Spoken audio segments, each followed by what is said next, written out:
Welcome to the Jamesburg Presbyterian Church. Today is Tuesday, March the 2nd, 2021. It's good to know that there are people watching this particular Bible study. Today I'm launching a study on the book of Tobit. It'll be a 6-week course, and each of the installments can stand alone. It's probably best if you watch the whole thing, but you can go back and watch the recordings. You're probably wondering, Tobit? I've never heard of Tobit. Where's that? And you would be absolutely right in wondering that. Tobit, it belongs to a group of biblical books called the Apocrypha. The Apocrypha is there are actually 3 groupings of biblical books that we could point to. The first is the Old Testament or the Hebrew Bible. These are the books of the Bible that include the Torah, the first 5 books of the law. They include Psalms, Proverbs, all of the prophets. They include Esther, Ruth, books like that. And then there is, of course, the well-known within Christian circles, the well-known grouping of books called the New Testament. And the New Testament includes the 4 Gospels and mostly the writings of Paul. There's the book of Revelation. There are some other books by John. But anyway, and of course the book of Hebrews. But then there's also this other group of books called the Apocrypha. The Apocrypha, the word itself is a Greek word, and it originally meant hidden, H-I-D-D-E-N, hidden. These books were hidden.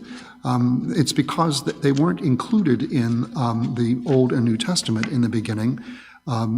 They were also considered to be esoteric and full of wisdom, and they were books that were considered to be not, while on the one hand inspiring, not having been inspired by God. So, and they were not included in the Old Testament or the Hebrew Bible. That group of rabbis met in Jamnia in AD 90 to put together what is now called the Old Testament or Hebrew Bible. However, and these books, there are 12 or 13, depending upon how we group the books of Maccabees. There are 12 or 13 books that were not included in the Old Testament for 2 reasons. One, they were written in probably in the 1st and 2nd centuries of the BC period, or the before the Common Era. And 2, some of the books were considered to be fanciful, like Bel and the Dragon, and just were not included for that reason. So these books were considered to be hidden. Later on in time, however, the book or the word apocrypha came to mean heretical. These books are the books of heretics. They were banned for public reading or for private edification. Later on, when Jerome came along, and he died around the year 420 AD, he said that the word apocrypha really means non-canonical. It means that they're not heretical. They're just outside the canon. They're outside the Old Testament. They're outside the New Testament. And as a matter of fact, Jerome translated into Latin these books of the Apocrypha, and he called that Latin translation the Vulgate. Later on in time, the books of the Apocrypha again came under consideration when we got into the period of the Reformation. People like Calvin and Luther had some questions about the Vulgate. What was the value of these books? The Roman Catholic Church wanted the books in the Bible. The Orthodox Church wanted the books in the Bible. And sometimes within the Protestant view, anything that the Catholics wanted, we don't want. So they were not included in the so-called Protestant Bible. The Anglican Church, however, recognized them as edifying but not inspired. They can be inspiring but not inspired themselves. So, in all probability, many of us have not heard of the book of Tobit before. However, the book of Tobit is a great story, and it has some very strong theological themes, and it has some very strong moral storylines. It's actually kind of two stories tied into one, and the stories themselves, the two stories, have some outside sources that may have led to the writer of Tobit to include the storyline that he included. So here's what it is. Tobit is a guy. He has been taken into captivity. He's living in exile in Nineveh.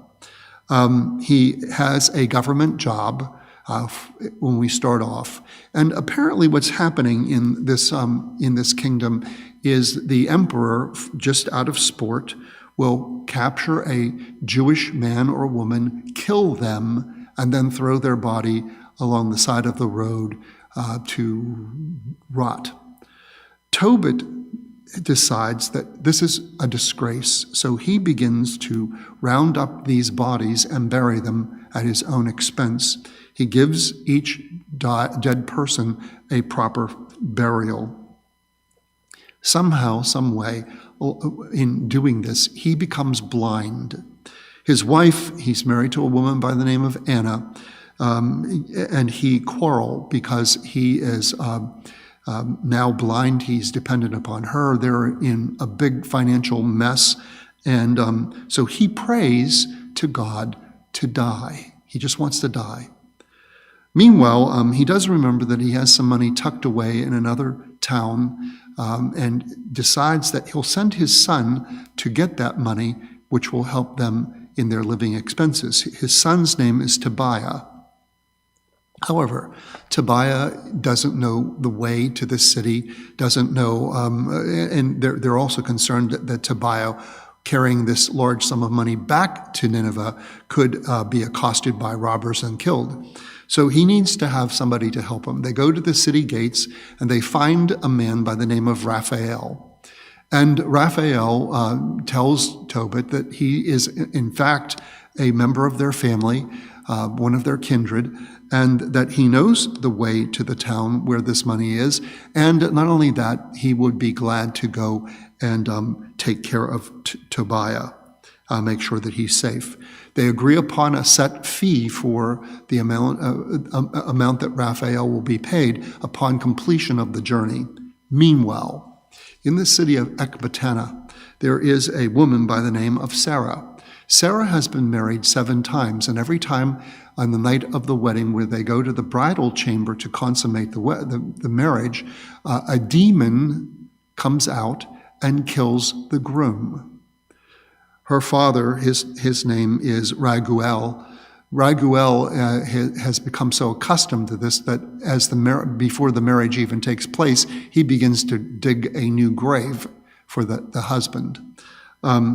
My question is, if you are a young man, and even if Sarah is the most beautiful woman on the planet, and you know that 5 of her husbands have died the day of the wedding, why would you even propose to her at this point in time? I mean, she's just plain bad news. Anyway, she also prays to God that she will die. So these are the two stories, and they get interwoven together because Tobiah is going to stop in that town, meet Sarah, fall in love, and he is going to marry her. I'm going to leave how that goes dangling at this point in time.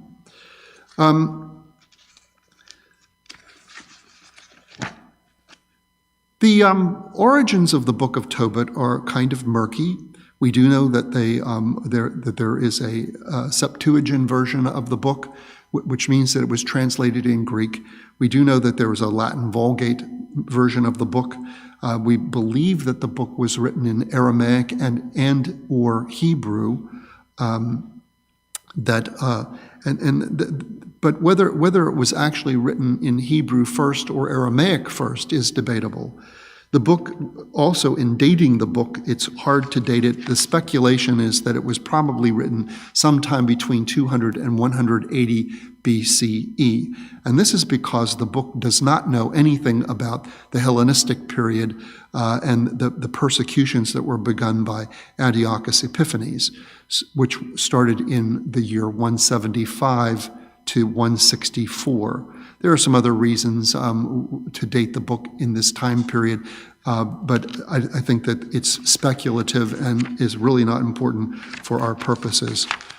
The genre of the book is actually considered to be Hebrew romantic. It's a short story. There are two short stories tied together. The characters are extraordinary people whose everyday lives become signs of the working of God's providence. The religious purpose of the author is shown by the subject matter and by the use of biblical models and imagery. So the book does have a strong theological view. I alluded to two stories, two folk tales that were floating around at the time of the writing of Tobit. The first folk tale is actually titled The Grateful Dead. I know Grateful Dead is the band that Jerry Garcia was in. Well, maybe he got that band name from this story. Maybe he was familiar with the book of Tobit. I don't know. Anyway, here's what happens. In the story of the Grateful Dead, there is a hero, and the hero is a man who impoverishes himself by ransoming and buying the corpse of a man whose corpse is being mistreated by the dead man's creditors.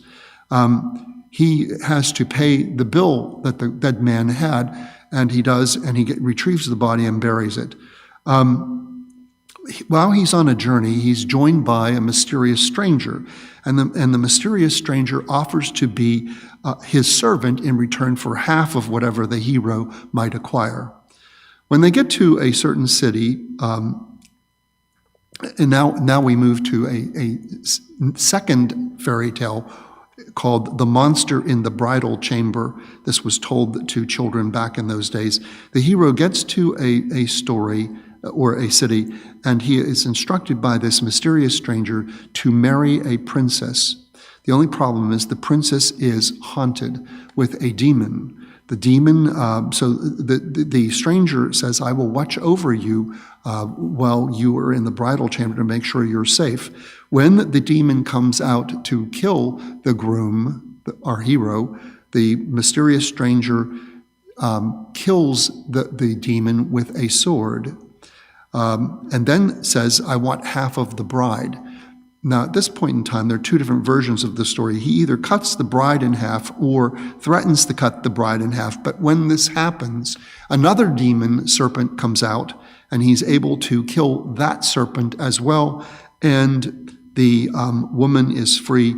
And then the mysterious stranger reveals himself to be the grateful dead man who the hero had buried. There's also a third story that's in this. I know I said two. I'd forgotten that the monster in the chamber was a separate story from the Grateful Dead that were intertwined together. The third story is the story of a Haikar. A Haikar is a government official who serves in the courts of Sennacherib. He's childless, so he adopts for his son his nephew, whose name is Nadine, so that Nadine can succeed him when he retires. But Nadine is treacherous, accuses a Haikar of being disloyal to the king. A Haikar is condemned to death, but he's saved by his executioner, whose life a Haikar had saved earlier. A Haikar remains hidden. Meanwhile, there is a problem that arises between the Pharaoh of Egypt and this king, and it's to be solved by solving it through a riddle. At this point in time, the king wishes that a Haikar was still alive because a Haikar could solve the riddle, and then a Haikar miraculously appears, solves the riddle, is restored to his former position, and Nadine is arrested and imprisoned and dies. So there's some of this story in Tobit as well. Tobit has, as I said, several theological themes running through it. The first theme is the theme of prayer. Every major character, with the exception of Anna and Raphael in this story, prays. And the prayers are heard by God and answered by God, sometimes in ways that the prayer could not imagine.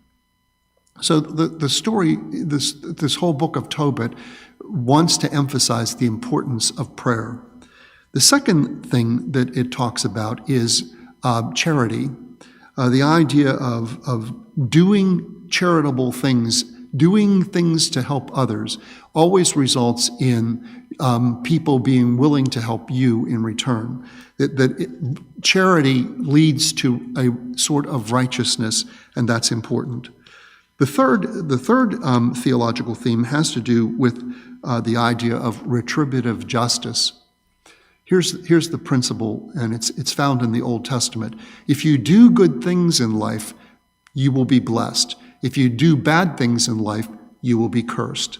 So, but here in this story, we see people doing good things only to find out that they have problems either directly as a result of the good deeds or in spite of the good deeds. So the whole question of retributive justice is raised. In the end, everybody lives happily ever after. But before we get to that conclusion, we see everyday people having everyday problems, significant problems, but we also know that God is going to solve those problems for those people. The next theme has to do with the importance of family. This book celebrates family.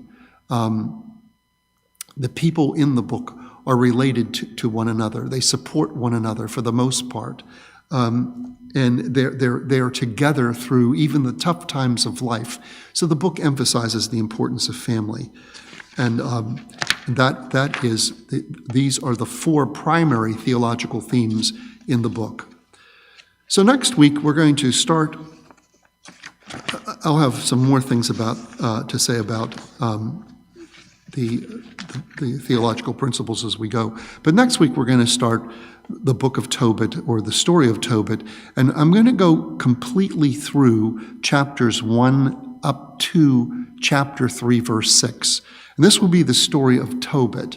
Then the following week we'll start with the story of Sarah, and then we'll end that second week with how God plans to answer both of these problems. The third week we'll talk about preparation for the journey to Media, where this money is, and the hiring of a guide. That would be Raphael. And then the fourth week we'll be talking about the journey to Media and the things that happen. The fifth week we'll be talking about how Sarah is healed, how the money is recovered, and how Tobit's money is healed. And then the final week, the sixth week, we kind of call that, and everyone lived happily ever after, all's well that ends well. There are some revelations in this book that I have not told you. If any of you are, probably the best way to learn about the book of Tobit is to tune in here on Wednesdays or sometime thereafter as I tell you the story and give you some commentary about the story. Or you can find this in a Bible that includes the Apocrypha, or you can buy the Apocrypha as a separate volume from a bookstore or Amazon.com. So that's the story for today. Thank you for tuning in. This is the overview day. Next week we begin the story, and I'm excited about it. It's a great story to tell, and I'm looking forward to telling it to you. Thank you very much. Stay well, stay safe, and tune in tomorrow for our devotional. It will be another magical moment. Thank you. See you soon.